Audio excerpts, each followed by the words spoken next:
Did you hit record? Yeah. Welcome back to the Volley House Podcast, episode 44. 44. We are here at Kolka Studios. We got Ryan Mackey on the sticks. Be sure to give him a follow at Max_visuals. That's spelled M-A-C-K-S.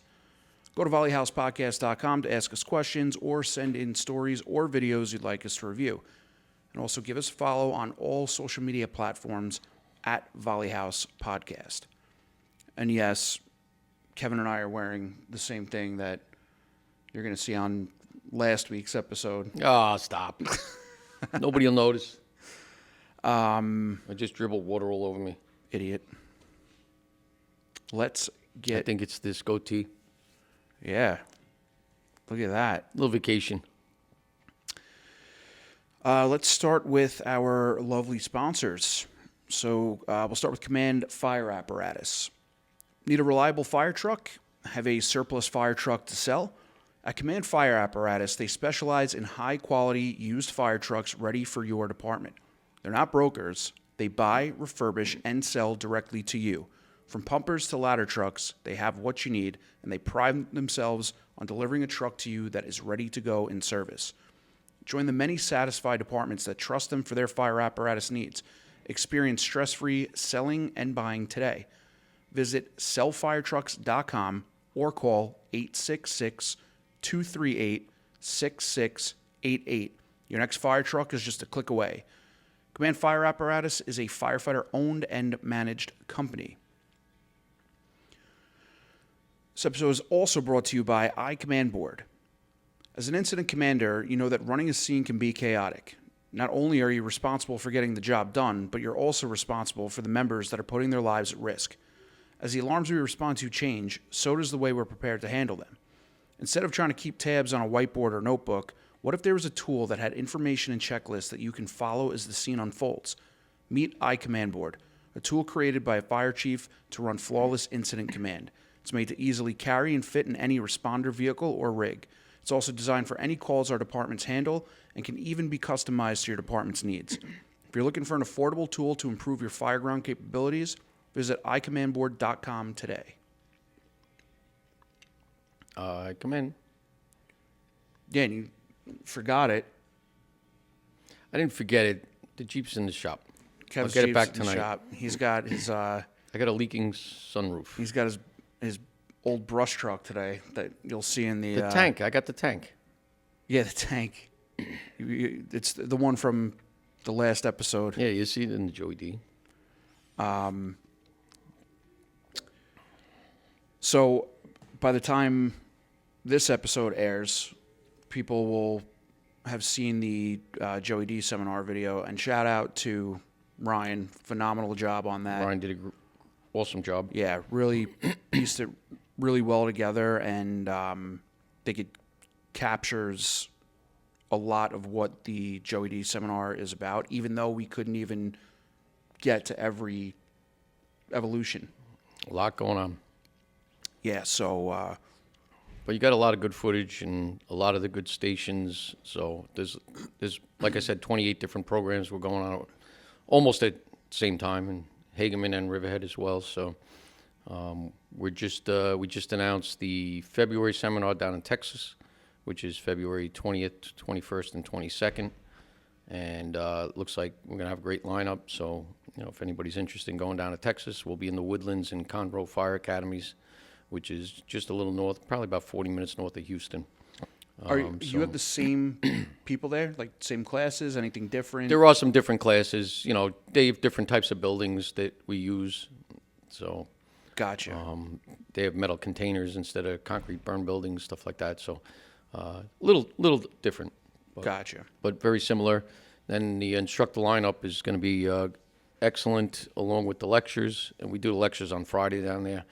But Mike Champo's coming down. John Salk is going to be the keynote. They're also going to do a whole thing on the Father's Day fire. So we're going to have some firefighters from New York City down there that experienced the Father's Day fire, where we lost 3 firefighters. So they're going to talk about that and what happened at that particular incident. So it should be a really, really great seminar down there as well. Is registration still open? Registration, well, by the time this airs, registration will be open. It's going to open later this week. Okay, So registration will be open when you see this episode. So if you want to sign up and head down to Texas in February, come join us. It's a great time. and if you're on the fence about it, take a look at last week's episode of us at the Joey D seminar, and you'll definitely Or just look us up on trip. Facebook and Instagram, Too. joeydfoundation.org. You can look at our website. A lot of great information there. You'll see some videos and stuff for what we do. But definitely, there's a lot of stuff posted. Yeah. Job of the week.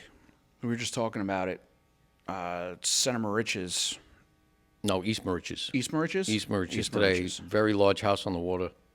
I don't know much about it. I was teaching all day, but obviously when this comes out, it's going to be 2 weeks ago. But Yeah. yeah, so that was I guess around lunchtime, Mm-hmm. probably about 11:30 this morning. Center Reach had a fire last night. There's been fires all over the place. Always is. Always Busy is. season. I saw this thing on Instagram yesterday. Barstool posted it. It was like one of those fire spitter guys, like at a bar.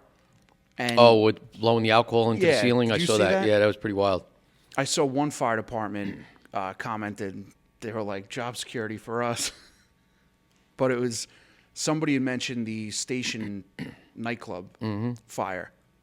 Because like you could look around, it's like packed, and this guy's blowing these flames up into the ceiling. It may be set up for that as well. I'm You sure don't, it you was. don't know. That You know, shit's like not going to happen. no. I mean, he had fire down the bar, and then he's putting the alcohol in his mouth and blowing it out at the ceiling and Yeah. stuff like that. So, but that may be set up for that. I don't know. It has to be, because that ceiling. The station nightclub fire. That was a whole different.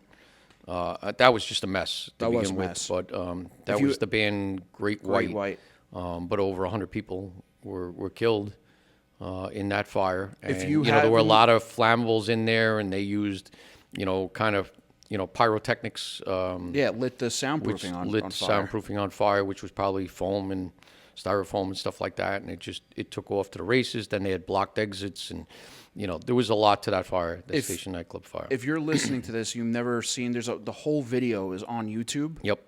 Like the camera guy in there watching the band start the show, pyrotechnics go off. You could see that the soundproofing starts to go on fire. People think it's part of the show, but the guy filming, You see him actually, start backing he starts up. backing Yeah, up. you see him. And then, And he films from outside, too. yeah, and then all of a sudden it just Took it off takes like a rocket. And I think one of like the biggest things with that is they didn't have exit signs.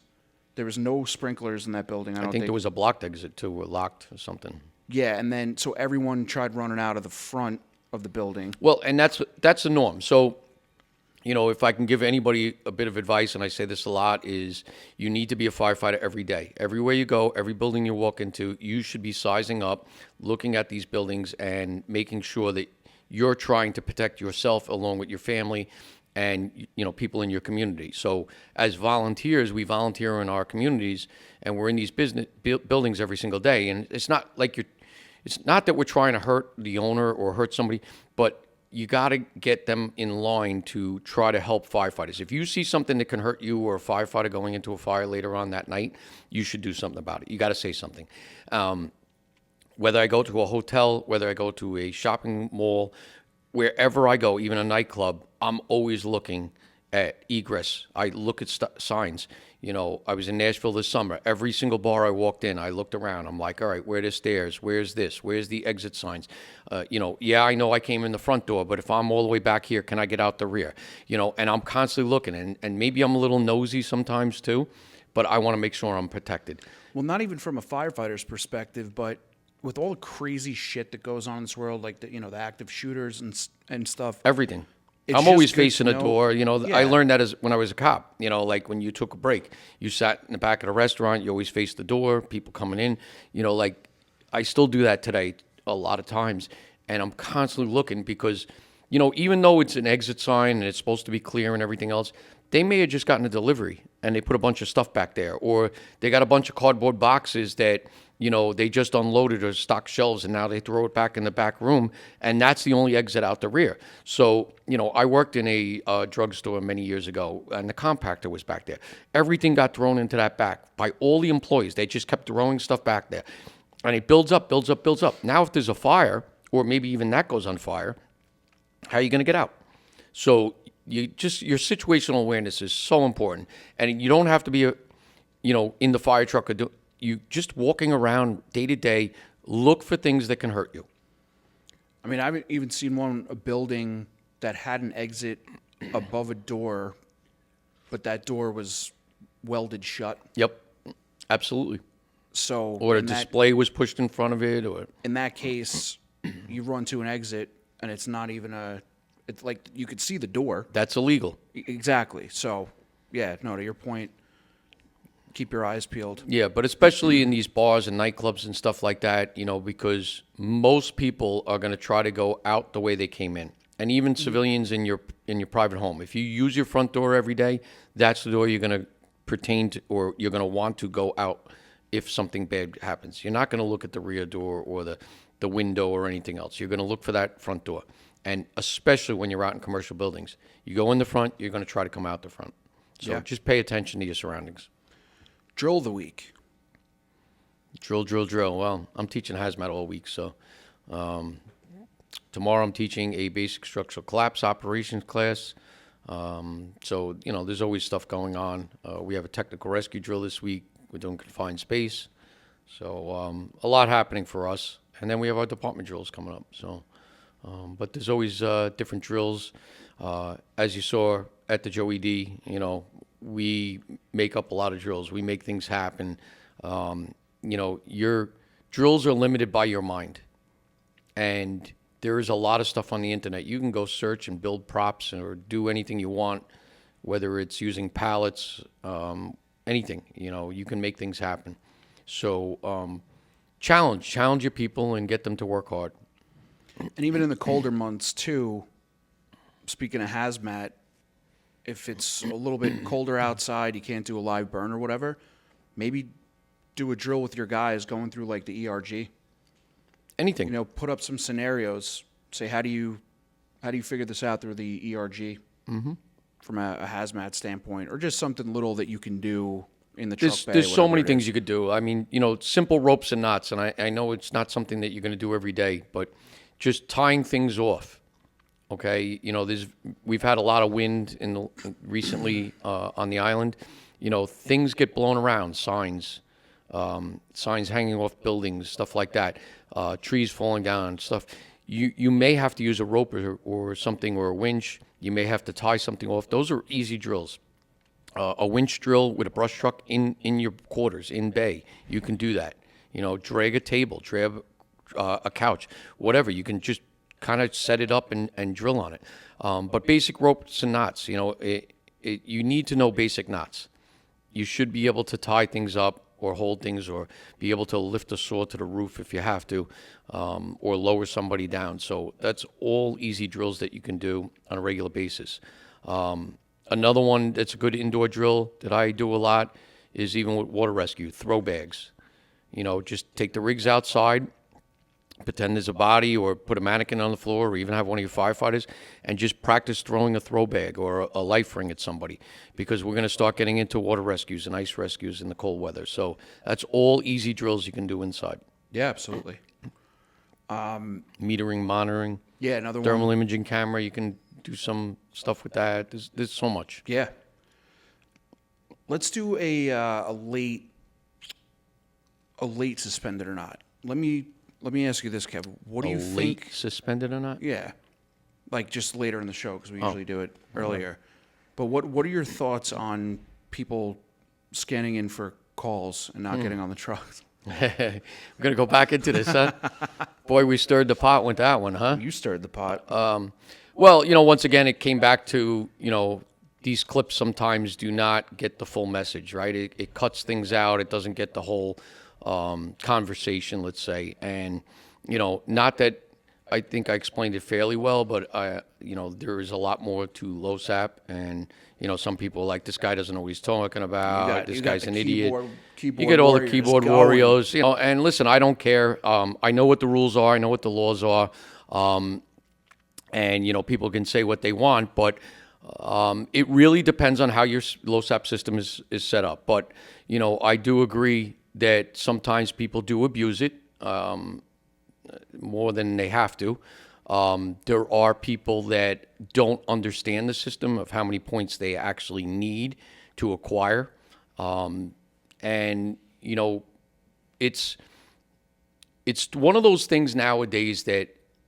In getting back into the episode that happened before that, when I talked about normalization of deviance, right? We get to taking shortcuts, or we feel that's the norm, and we feel it's okay all the time. It's the way it's always been. We're going to always do it that way, and it's not anymore. And that's what you have to realize, is that if somebody does pull records and start looking at things and seeing where people are at or how people are going about signing in for LOSAP, some people could get themselves into trouble. And I'm not saying that everybody can.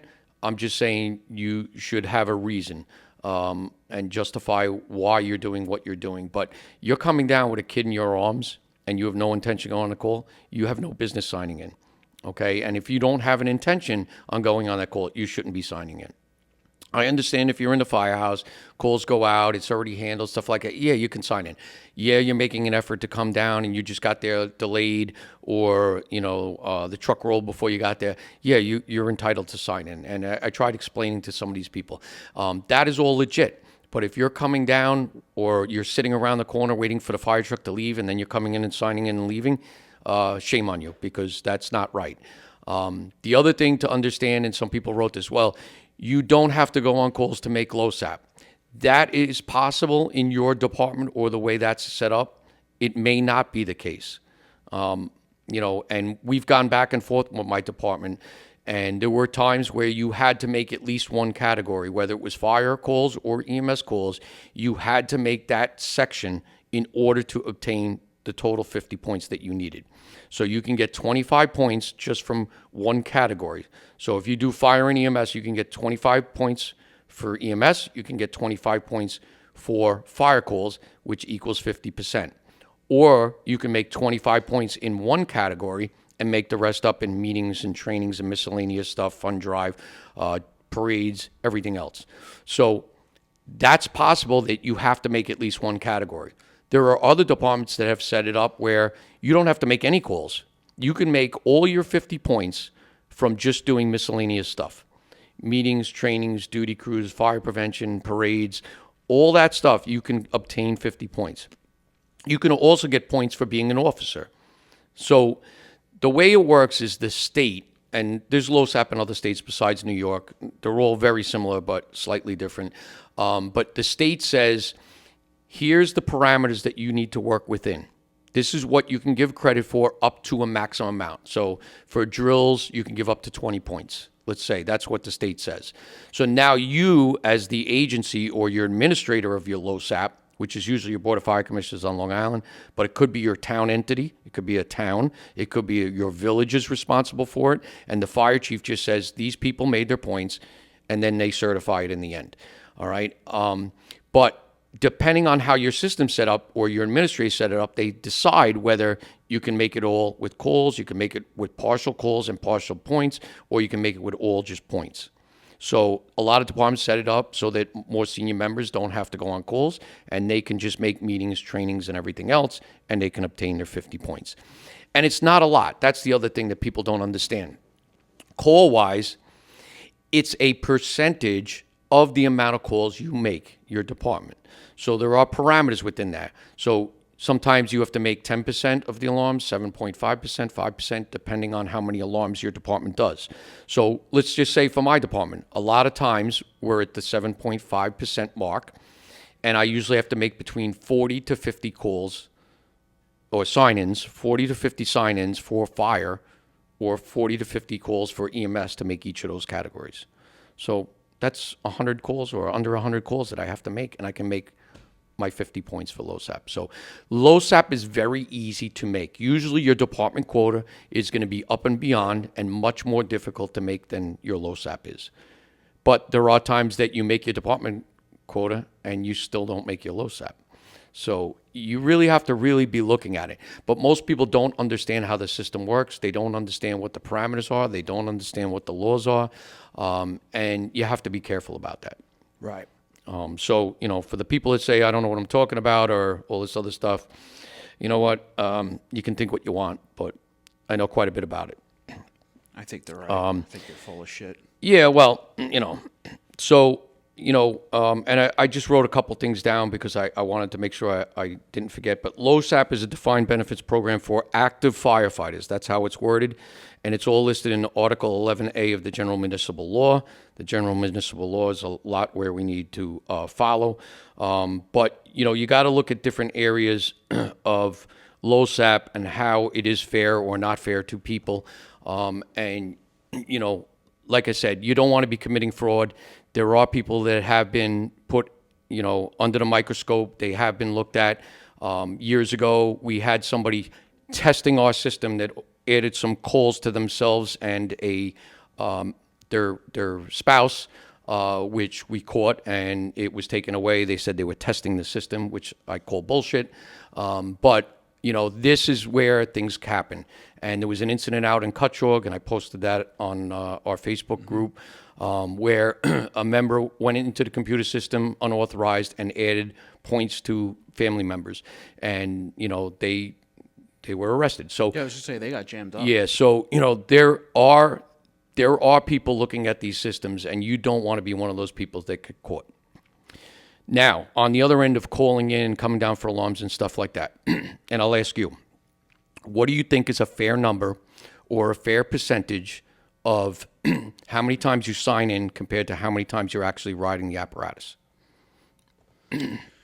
So, for me, I used to, if I came late, say, I walk in and there was still a call on the board, I would never scan in for it because I didn't. And that was just like a moral thing of mine. And funny enough, somebody was like, dude, punch in for those because it's going towards your points. And it wound up being important because, and this was just our particular system, but a lot of the time we'd have 5 runs come in at one time.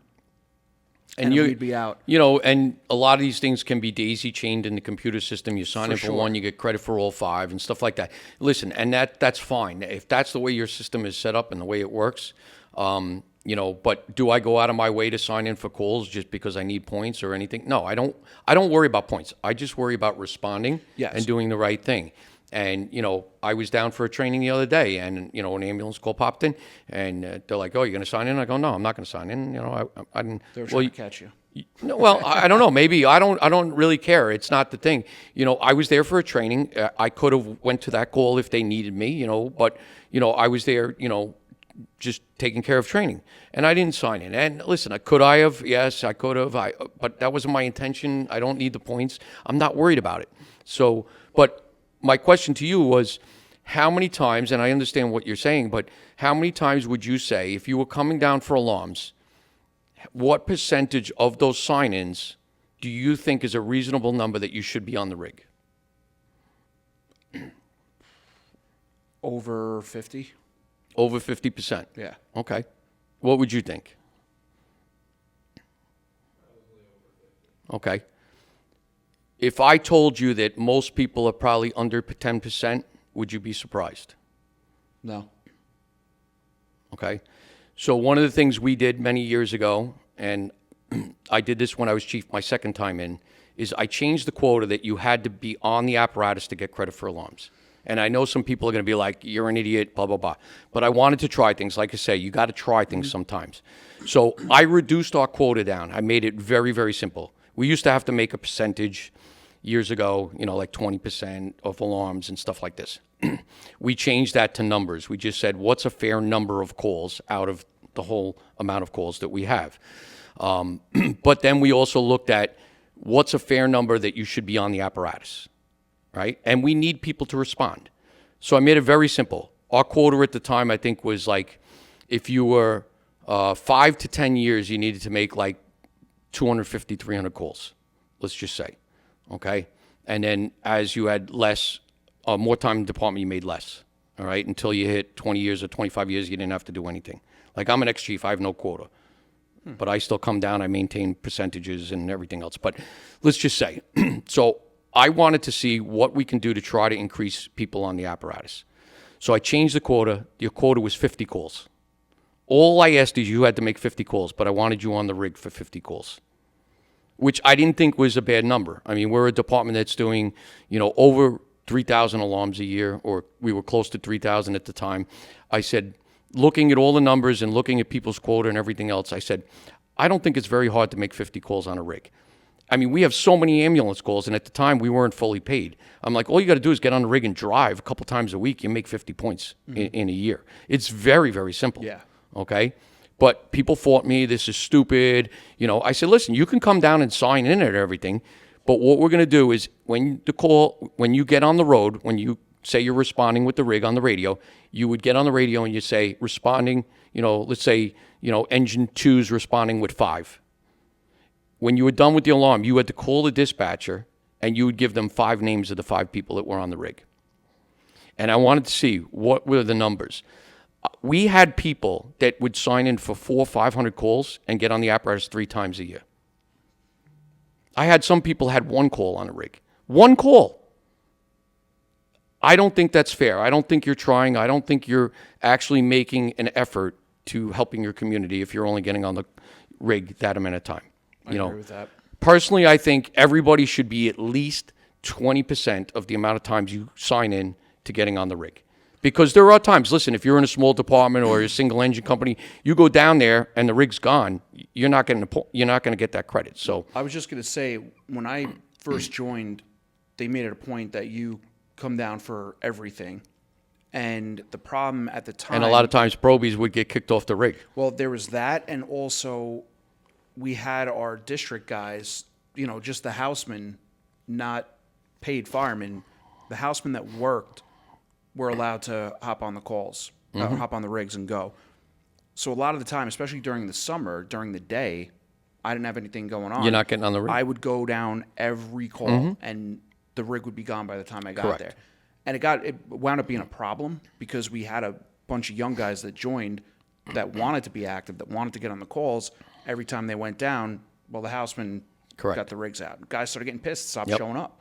So like what we did is any calls that's handled by our paid crew, whether fire or EMS, it is not charged accountable to our volunteers with LOSAP or quota. Right. So all those calls get wiped out, which brings our percentages down. It changes everything. But, we just wanted to see, and we continue on. Every time you're on the rig, we still call the dispatcher, and we have a column of how many points you have actually on the rig responding to alarms. You may not even get there, but it's an actual number of how many times. And you could see who the people are that just sign in. You could see who the people are actually getting on the rigs. Well, now you have the apps that you can punch in that you're responding to a call. Yeah, but that doesn't give you credit. No, I'm not saying it gives you credit. What I'm saying is instead of having the officer radio or call the dispatcher after and be like, this is who's on, these apps, you could punch in that you're responding. And say somebody wants to rig that system, they'll punch in that they're responding, and maybe they wait a little bit until the rig's gone, then they come in and punch in. Well, a lot of these apps will tell you what your approximate ETA is from but where you are to the firehouse. I'm just saying it's another... like ours is set up in the system that it's automatic X amount of minutes. It doesn't go by your GPS or anything else. It does it.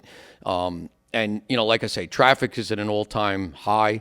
There are times I cannot get across the highway to my firehouse. It's a pain in the ass, or I got to go a different way to a traffic light. And my area right now, they're doing a lot of construction on the road, so it's a real shit show right now. So, I'm not debating that. It's just we know exactly who's on our rigs. When they come back from the alarm, it's putting it into the system. So, there's a lot of ways to look at this stuff. And don't get me wrong, listen, not everybody's going to make the rig. Some people, personally, I think responding from home sucks. I don't think we should be doing it anymore. I think everybody should do X amount of hours in the firehouse. And I'm not saying I'm telling you what to do or, this guy's a jerk again. Here we go. He's telling people. No, it's just that a quick response is the best response. Fires are building up and burning faster and hotter and quicker than ever. We have to get a quick response. We have to get on the road faster, and we're not. And now with traffic and everything else, it takes even longer to get to the firehouse. It takes longer with our reflex time once we do get on the road to get to the scene, and then depending on the size of your district and everything else. So it's not for everybody, but I think doing duty crews or having people in-house, at least one crew, is better than responding from home. And you're guaranteeing that you're going to have a response. You're guaranteeing a response. While I do agree with some of those statements that you made about getting out faster and whatnot, what are your thoughts on? And I know we've talked about this before, but your thoughts on people responding directly to the scene. Now, somebody had asked this, and I didn't put it on this show, but when I think about it from a safety standpoint, a chief carries their gear in their trucks, but it's in a box that's ventilated to make sure those... Well, not all of them. Not all of them, but like most of them do. They have the vents in them to make sure all that shit on the gear is getting vented out of the car. Now, if you have people that are allowed to respond directly to the scene with their gear in their car, which there's plenty of departments out here that do it. I don't think there's that many, but there's a couple. The other part of it too is... I don't think it's a good idea keeping your gear in your car because of the contaminants That's what and I'm cancer saying. and everything else. Now, the other part and of it if too... you are, I would suggest that it's in some sort of bag, whether it's a garbage bag or a gear bag or something like that. But you have to protect yourself and your family. The other part of that is you have guys going directly to the scene. How are you guaranteeing that somebody's at the firehouse getting the rig out to meet you there? And then the other part is what... I would like to know what some of these departments do as far as you're responding to a scene in your personal vehicle. You got to make sure that you're not blocking the street for apparatus to come down. So where are these people parking their cars? And is it getting a faster response? So there's a lot to it. First off, if you're going to allow people to respond in private vehicles, you have to have a policy. There has to be policies and procedures in place. You have to spell out a lot of this information about how to respond, where to, park or stage your vehicle. Obviously, you can't block the road. You can't block traffic. You can't block hydrants. You can't block apparatus. There's so much to it. That's first off. So you got to have good policies and procedures in place. Anytime you get in your car, it's considered an emergency vehicle as a volunteer responding to the firehouse, responding to the scene, or whatever else. But you have to follow New York State, I don't want to say New York State, but state rules and regulations and laws that are in place. You cannot violate those as well. Some of the biggest problems with responding is accountability, right? I mean, how are we going to track or know where a person is? Do they have a radio? Do they not have a radio? That's a whole nother avenue. So there's a lot to it. And then you could be putting people at risk because they could be by themselves and trying to make entries and doing everything else. So there are a lot of factors. I would suggest if you allow people to respond, you have a good policy in place. You can look up a lot of these policies, the sample policies out there, but make sure that people are going to be kept as safe as possible. Yeah, I'd be curious to know if anybody that's a part of a department that allows that, reach out to us, because I'd be curious to see what those policies are. Yeah, well, there are, departments that have it set up where a certain person is assigned to go get the rig, everybody else is responding to the scene, or vice versa. And like you said, there are a lot of apps out there now that you can track whether you're going to the scene or going to the firehouse, stuff like that. But, there's so many parameters with that. Personally, I think people on the rig is your best response. But, yeah, in some ways, it could speed things up. If you guys are all coming from home, you get the rig on the road and 5 people go to the scene, you can make things happen. Right. But now getting into accountability and tracking, what's their position? Do they have a radio? Do they not have a radio? Do they have an SCBA? Do they not have an SCBA? Like, there are so many factors that go into this. And I guess this whole conversation kind of ties into some of the things that you and I have been talking about, throwing back and forth with the recent line of duty death investigation reports and the people that, like you mentioned with this whole LOSAP thing, people that are doing the bare minimum, and whether it's not coming down to calls or not coming down for training, whatnot, I just think it would be good to bring up some of these reports that we've read, just to explain to people that this is what can happen if you're not up to date on your. You're not compliant with state and federal guidelines. Yeah, and there's a lot that could happen. So yeah, so this one, I think you sent this to me, Kevin. It was the widow of a fallen firefighter was just awarded. yeah, 31 million or something. And I just want to hit on a couple of points here. Well, first off, they found the chiefs responsible 50% each for what happened. Of not having a safety officer assigned early on, not checking to see if there was a basement in the building, stuff like that. So there are a lot of factors when they do these reports, the CDC NIOSH reports, and they look at all the factors that happen. They're going to listen to all your radio communications. They are going to interview every person that was on the scene, and they are going to upend your department, your training guidelines, your regulations, policies. So we have to be up to date as best we can. And with these departments that aren't in compliance or not following state and federal guidelines and stuff like that, when we get into home rule states or authority having jurisdiction, yeah, you are the entity. You are taking on that responsibility, but it can come back to hurt you. You are not 100% indemnified in everything you do.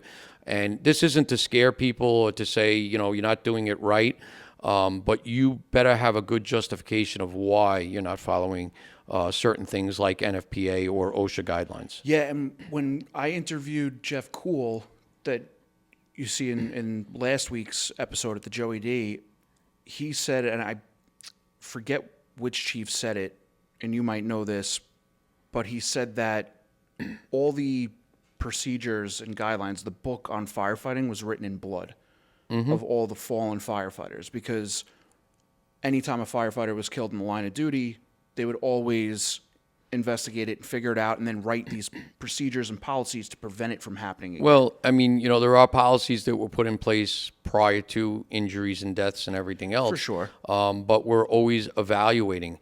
The problem with the fire service and what it's always been is we are very reactive and less proactive. And, most times people will say, oh, it'll never happen here, or it's never happened here before. We'll never have this situation. And, that's really the wrong attitude. You should look at everything. And, yeah, maybe it will never happen. We don't know.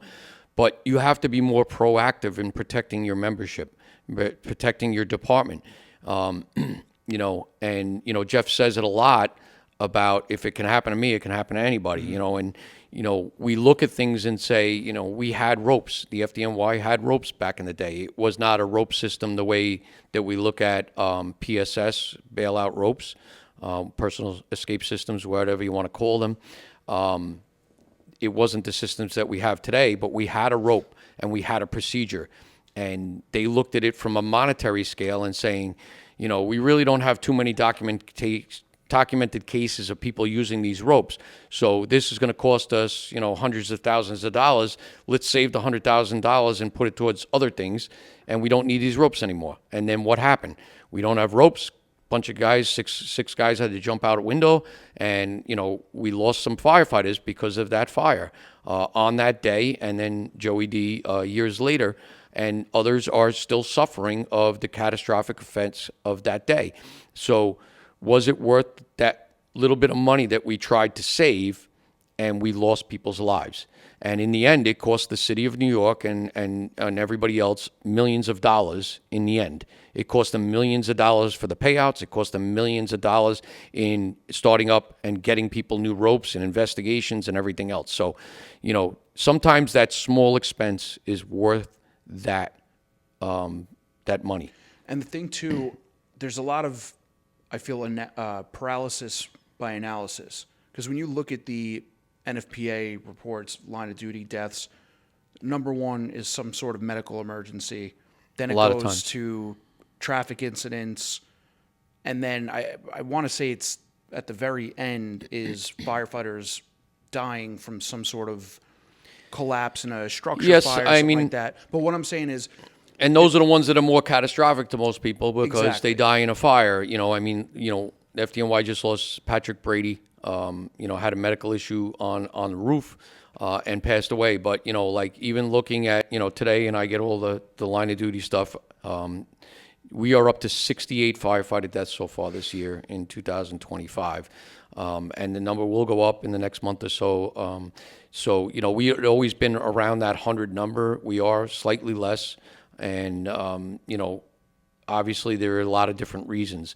And, when we look at how these things happen or why, we still repeat a lot of the same tragedies over and over again for whatever reason. And we should be learning from our past. We should not be having the same types of incidents over and over again. So we should study these reports and look at the recommendations in the end. And some of the things that come up all the time that I see when firefighters die in fire buildings is, it's usually communications, accountability, and water, whether it's water supply or water attack on the fire. Those are our biggest things that happen and come up in the recommendations all the time. So those are areas we have to work on and get better at. Our communications, our accountability, and getting water on the fire as fast as possible and as best as possible. And sometimes that requires additional manning or manpower. It requires a lot of different things. But we'll never be perfect. Things are going to happen. But when we come back to it, and, not that these things are all preventable, there are people that have genetic problems and everything else medically, but, your physical and mental strength is very, very important when dealing with a lot of this stuff. Physically, you got to be able to perform. Your body's got to be able to perform so we don't have strokes, so we don't have heart attacks, so we don't have blockages in our system. So the way you eat, the way you train, the way you work out is all very important.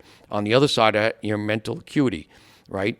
We have to be mentally fit to handle ourselves so that we don't panic, so we can do our job, so we can resort back to our training levels, and we got to train very, very hard and stringent that we can handle almost any type of situation.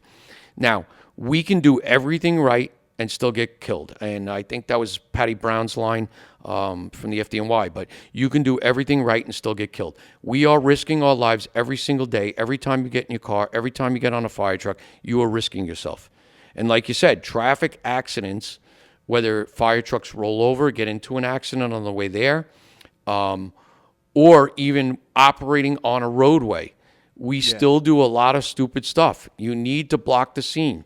We have these safety vests. A safety vest is not going to stop a car, but we have to make sure that if we're going to block off a lane of traffic or stuff, we do it appropriately. And if you learn in EVOC and you learn from some of these things, there is a procedure for how far back your cones or your flare line should be. There is a procedure of how far your rigs should be spaced out at the scene of an accident or a car fire or something on a roadway. So there are many firefighters that don't understand this. You have to give people and drivers that are on the road time to see your situation. If you just put cones at the back of your apparatus or just park your apparatus in a road, that's not enough sometimes. There is a proper procedure for putting cones and flares out at a distance behind your rig to give people time to merge, slow down traffic and everything else. So if there's areas that we can improve on, those are areas that we can improve on to try to save firefighters' lives. Yeah, and what I was getting at with the paralysis by analysis thing is when you look at these statistics, some people might think, oh, well, the structural firefighting deaths aspect of it is so minuscule. But when you read something like that article I was just talking about, it comes down to, they say, the training, communication, their procedures that Policies, procedures, policies SOPs. that aren't up to date. Correct. And it's all over the place. There was another one, I think, that the firefighters were in the building, and according to the report, you could tell that the building was starting to. I think they said the roof was leaning in toward one side. They had firefighters operating inside, and there was no reports of occupants trapped. But they still had guys committed inside that building that was in an imminent collapse situation. And They it should be out. collapsed. Exactly. Yeah. They never pulled anyone out. And same deal. Bunch of guys got jammed up for it. Their training wasn't up to date. And They're always going to come back to your training and your records, you know. And that's the thing, Kev, you and I have been talking to fire departments from all over that aren't in a position financially to afford training or apparatus or anything like that, and unfortunately keeps them way out of compliance. And it's a shame because some of the people we talk to really have the best interest in mind to try and better their community, better their local fire department, and they're really trying their best to get the funding and whatnot, and they've taken the role of a chief officer, lieutenant captain, whatever it is, but not understanding fully maybe how much liability is on their shoulders because they're not following standards. And all it takes, we say it all the time, is that one incident where somebody gets hurt or killed and you were just trying to do the right thing. And even being in a position as a chief, if you're not even at that incident, it's still going to come back to you. Correct. And the thing here is for people who listen that are in departments that have super low budgets, or you're trying to find money somewhere, there are grants and funds that are out there and available. And I just wanted to go through a couple of them here. Kevin, you might have knowledge on some of them, but the first one, Assistance to Firefighters Grant, there are, I believe, some parameters in there that your department already needs to have in place before they will give you any sort of funds or assistance. The other one is the National Volunteer Fire Council, which has a list of some funds that are out there. And for the departments, rural fire departments, there's the USDA Rural Funding and Community Facilities Program that will give you funding for, say, burn buildings, training, things of that nature. Then there's another one that I actually saw on NVFC's website, the Good Neighbor Firefighter Safety Program, which I think is something with State Farm. But get out there and research these grants that are available and try to secure something while you're trying to build up your department before something catastrophic happens. You know, you got to continue to be proactive with that. And there's other stuff out there. I mean, you can go to your local planning commission, talk to your county officials, your politicians and stuff like that, see if they can get you money that's earmarked for certain things. Talk to businesses within your township or your response area, like Walmart and, you know, some of these big companies like Target and stuff. They give out one-time grants from time to time. If you have a building in your town that has some extraordinary type of situation, maybe they use chemicals, or maybe they have, you know, a lot of confined spaces or machinery and stuff like that. Sometimes they can provide you with training or funds. So there are different avenues. You just got to kind of ask. You got to write letters. You got to put things out there and say, listen, we're having trouble. On another note, there is also the Terry Farrell Fund. So Terry Farrell was a firefighter in Rescue 4 FDNY that died on 9/11. But Brian Farrell runs the Terry Farrell Fund. There are chapters throughout the country. They take in equipment and stuff like that that is donated to them, and they donate it back out to fire departments in need with fiscal restraints.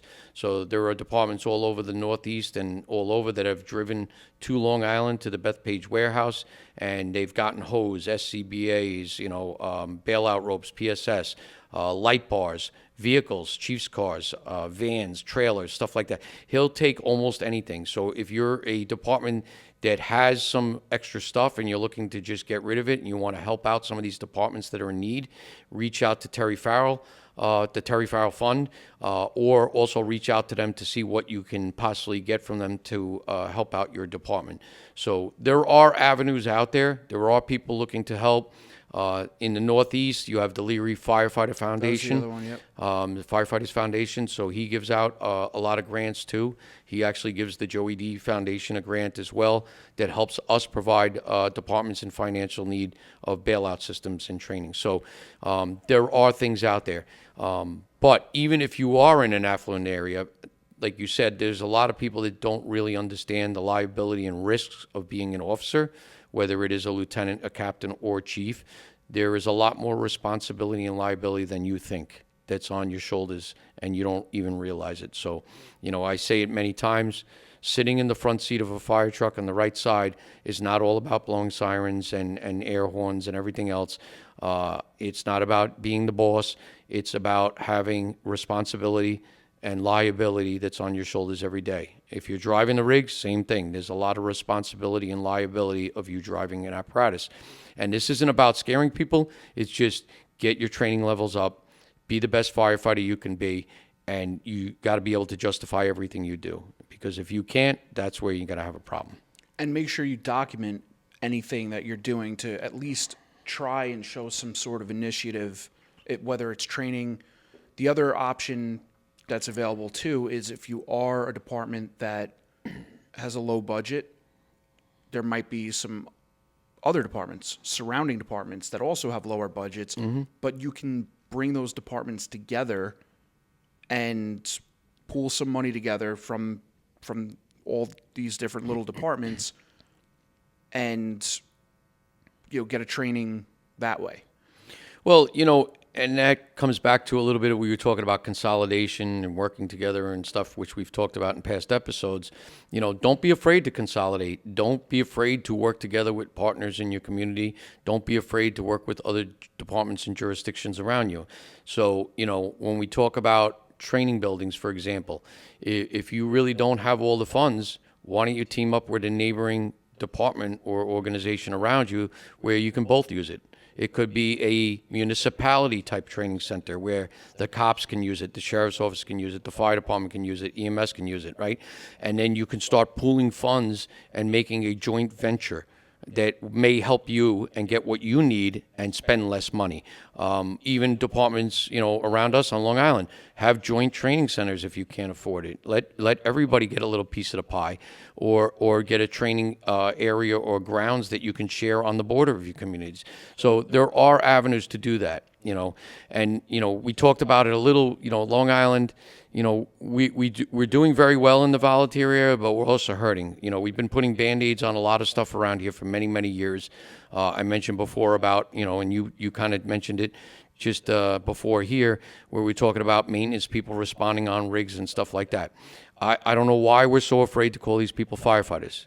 Give them the title firefighter. Let's do the right thing for these people.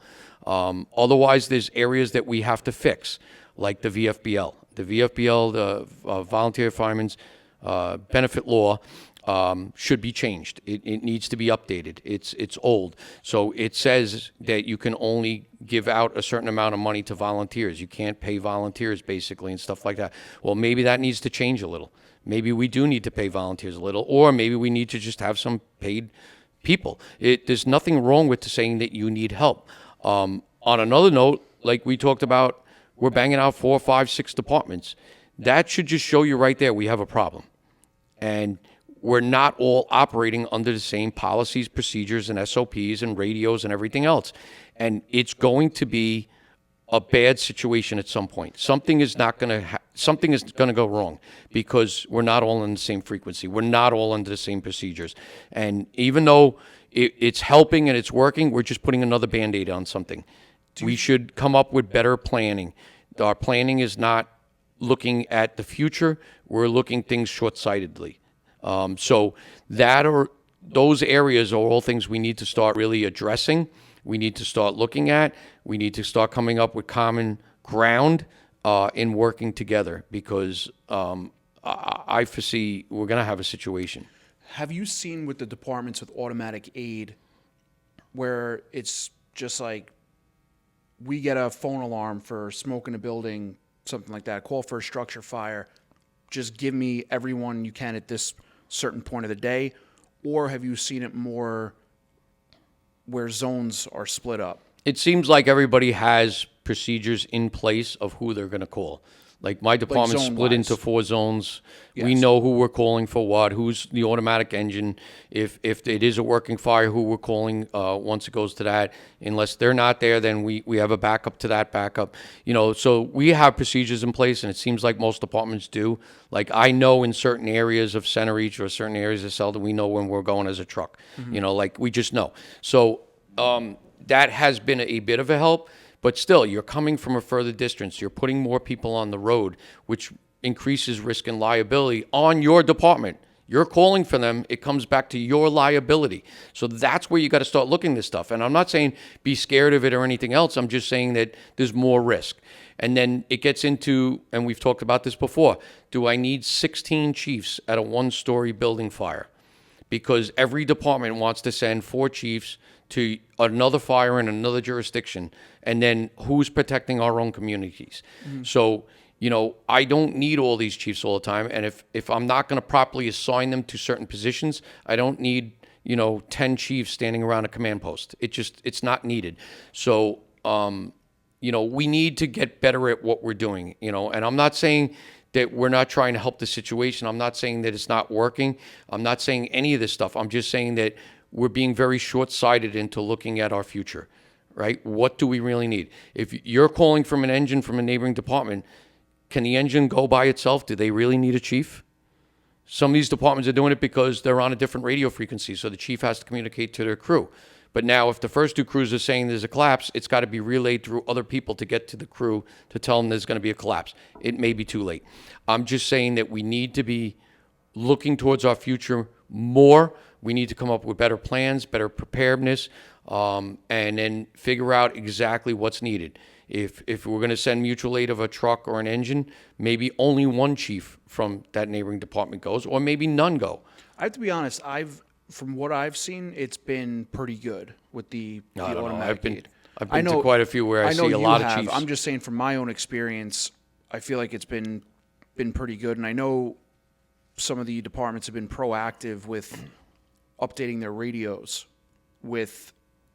especially after the wildfires out east. A lot of those departments added other Correct. departments that were way out just in case something like that happened. So well, and then the county has frequencies. There are frequencies available, and not everybody is on those frequencies yet, which is a problem. But there are mutual aid frequencies. There are bands that we can talk to. There's the nationwide frequencies that we can switch to if need be, if assigned by our local communication center. So there are avenues. There are ways to do this. There's ways to patch frequencies together. The problem is everybody doesn't want too many people on the radio, too many people talking, which causes more of a problem as well. But we definitely need to get better at what we're doing. We got to come up with a better game plan. And I will say, just to what you were talking about before about like the grants with the burn buildings, I believe I read specifically the USDA Rural Funding and Community Facilities Program gives money specifically for that type of stuff. Possible, for the burn building. I was on the website earlier. Yeah. Just taking a look at it. But, getting back into that, even burn buildings, right? People say, I want a burn building. Everybody wants a burn building. They want to be able to do their own thing. A lot of liability and responsibility comes to when you're having a burn building, You got to be a burn instructor. You got to be a burn instructor, 1403 trained. There's a lot to it. You got to have X amount of personnel every time you run a burn. You got to have X amount of safety officers. There's so much to this stuff. And I don't want to see people get hurt. I don't want to see people get jammed up. But there's a lot of liability and responsibility. And, there are people that have gone to jail, for getting an acquired structure and doing a burn, people dying in buildings, even paid firefighters and stuff like that. So, there is a lot of responsibility when we get into training, especially with burn buildings and stuff like that. And God forbid something goes wrong, that's all going to fall on your shoulders. So you have to look at this stuff. The other thing too, and I've seen people comment, just pay everybody, just do this, just do that. Paid people are better than volunteers and all this stuff. You know what? Stop the nonsense. I've seen some really crappy paid people, and I'm not just saying here across this country. I've seen really crappy volunteers. I've seen really great paid people. I've seen really great volunteers. A paycheck is not what makes you a firefighter. I'm going to make this very, very clear. And I've seen both sides of it. I've worked for a lot of different people, a lot of different agencies. A paycheck does not make you a great firefighter. Your training and education does. It's all about your attitude. If you have a good attitude, you train hard, you work hard, you can be a good firefighter. All right? And yes, there are different levels of training throughout. There are some states and stuff that allow a volunteer to have less training than a paid firefighter. But just because you have a little more training doesn't mean you're any better than anybody else. But it's all about your attitude, and it's all about your training and education. So, you guys can say what you want. You can do what you want. It's your attitude. If you have a good attitude, you train hard, you educate yourself, you can be the best firefighter that's out there. And you don't even have to go to a lot of fire calls, all right? So it's not about being paid. Just to be fair, though, a lot of those people that were making those Trolls, comments, they're fakes. people behind Fake profiles. Although those comments I find hilarious. Oh, I think it's funny. I laugh. They you know say what? A lot of those keyboard warriors and stuff they say, believe me, I've heard a lot worse. I think every person that has made a bad comment on our social media, I was always upset because some of the shit they say is really funny, and I'm like, that's pretty funny. It is who funny. Who is that? And then you click, it's a fake profile. Like, Yeah. just to say it. Like, Yeah. we're firefighters. Listen, we can take ball breaking. I have no problem. I don't need to hide behind a screen name or bullshit. I'll tell you to your face of what my feelings are. And, there's a lot of people over the years, and I've worked in some crazy places where it's very tough kitchen tables and everything else. And, people say stuff and people make comments. I don't let shit bother me. And the only reason I answered some of these people back is because these clips sometimes take things and they don't get the full message, or people don't understand exactly what you're saying. So that's why I responded back to some of these people. Most of the time, I'm not even going to respond. I really don't care. I'm going to find a good clip. But I wanted to make sure that people understand why we're talking about this, or why we're talking about LOSAP, and why it's important. And it's not about just throwing people out and suspending people or anything else. It's about accountability. When you have your members coming to you and say, that guy's a problem, you need to do something about it, as a chief officer or commissioner or whatever, you better do something about it. Yeah. Because otherwise, guess what? They're going to start doing what that person's doing. You have to have accountability. You have to have responsibility as an officer, as a chief, whatever the situation is. And then once you start looking into seeing what they're saying proves true, and you have recordings and camera footage and everything else, then you give people warnings. You give people warnings again. Guess what? 3 strikes, you're out. That's the way it works sometimes. So if you're going to continue to condone bad behavior, shame on you. It's your problem now. So you got to have accountability. People respect you more for having accountability and having a backbone than just letting things slide. So you know what? We can comment all day and joke around and have fun. It's all good. But I wanted to explain to people why that clip went the way it went, or why things happened the way they happened. Right. We got to put together some sort of montage of out of context clips of Kevin and put it out there just so people We can have a bloopers reel. Yeah. And largely the other part of that too, like, just pay the volunteers. Not everyone can afford it. No, and it's, listen, like I said, when people went after me for helping create the paid firefighter program in Setauket, and people like, this guy's an idiot, he's ruined the volunteer fire service, even people in my own department, we saw a need. You have to take care of your community. You have to take care of your taxpayers. If you're not doing that, then why are you in these positions? If you're about you, and even some of those comments that people made, I could see it's about them. It's not about their department. For sure. It's not about their community. It has to be about the people that you're serving. That's what this is about. This isn't about me. We had a problem. We are a busy district. We are a very large district. We have over 100,000 population on the day. Due to the constraints, we have a few highways with a lot of accidents. We have a ton of accidents. We are a very busy department. We had a need for this. It's not a need for everybody. There are small departments still on Long Island that don't even have EMS. They don't need to survive. But we started paying EMS many, many years ago, and most of Long Island now has paid EMS. Why? Because there was a need. There was a problem. And we have needs and problems in a lot of these jurisdictions for firefighters and may need more paid firefighters on Long Island. But nobody wants to do it. They're all afraid of worrying about the next election. And somebody made a comment about that. Oh, the next election and you're out. If you're worried about getting into a position and not worried about your community, shame on you. I'm sorry, just shame on you. Absolutely. I mean, that's So like politics. we had a need. It's been working out fine. We get a good response with our paid crew. And there are other gaps and areas that we may have to look at the future of changing. Well, and I think you also get a pretty good response from your volunteers as well. Well, our volunteers have been picking up all the other hours, which has been good. So, our problem really, when we started looking at the data, we looked at how many people come out, how many are actually interior structural firefighters, how many times we get rigs on the road, but not only how many rigs on the road, who's in the seats on those rigs. Are we rolling rigs with 4 or 5 exterior firefighters, or are we rolling them with interior firefighters? So we looked at all the data. We looked at our response times. We broke everything down, and people said, that's not the real response time. No, we looked at the response time of actually having suppression apparatus on scene. Not a chief's car, not a safety officer, not a fire police person, not an ambulance. We looked at our response time of having an interior crew on scene in X amount of time. And that's what we based everything off of. And then we looked at the hours that we have the most problems of getting volunteers or rigs on the road. So when we started figuring it out, we said about 5 in the morning is our problem. That's when people start waking up and going to work or getting the kids on the bus and stuff like that. So after 5 a.m., we started having a serious problem. And we realized it went all the way to about 5 o'clock at night. So our paid firefighters are on from 5 a.m. to 5 p.m., Monday through Friday, including holidays.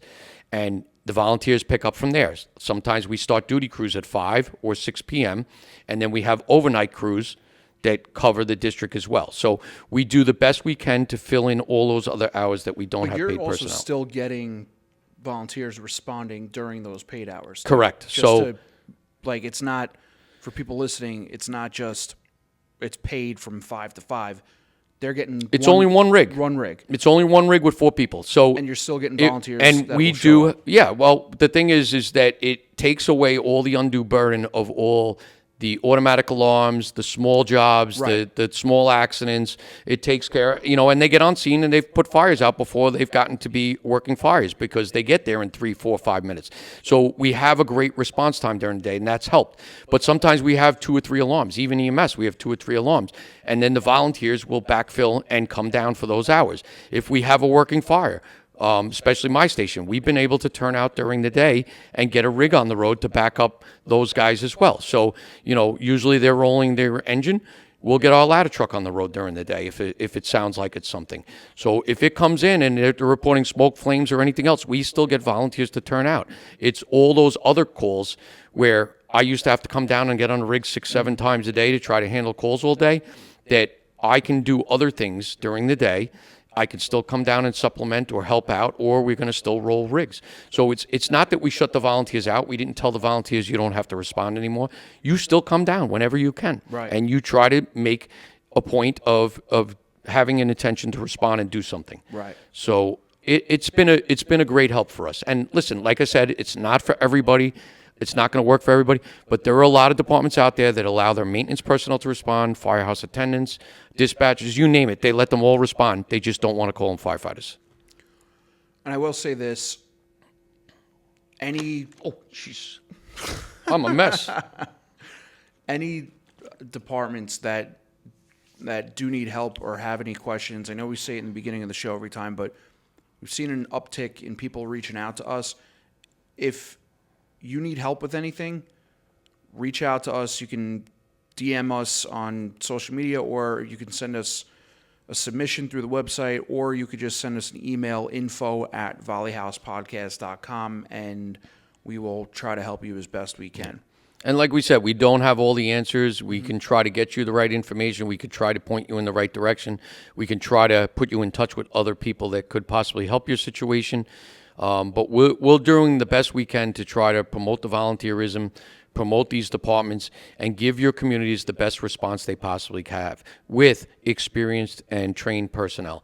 So whether it's volunteer, paid, combination, whatever you do across the country, and I know, even talking to guys at the Joey D and everywhere else I go, there's a lot of paid organizations that have the same problems as volunteers. There's a lot of paid people or combination department people that are listening to this podcast, and they've been getting good information. There's a lot of people that have been listening to us and have been trying out some of this stuff for their culture and making their places better. So that is the goal of this podcast. It's what it's always been, is we're trying to promote and help you and your organization give the best quality response to your community. That's what this is all about. And it really isn't pointing things. It isn't saying replace volunteers. It is, you got to realize that we don't want to burden the volunteers, but we also don't want to burn volunteers out to the point where they can't do it anymore. So if we can retain the proper people, have the right people in the right seats on our apparatus, and have quality people, not just quantity, but quality people that do the right thing, act professionally, work hard, you're going to have the best department you can have out there, and you don't even have to go to fires. Absolutely. Well said. Also, for those who are asking, put stickers up on the website. Yeah, I asked you to add some other stuff to the website. We're going to have to add some more stuff. All right, we'll add some more stuff. But yes, there's stuff out there. We can mail some stickers out too, but we're not going to go crazy with that. Yeah. I think that wraps up 44. 44. We're almost to the end of the year. Yeah.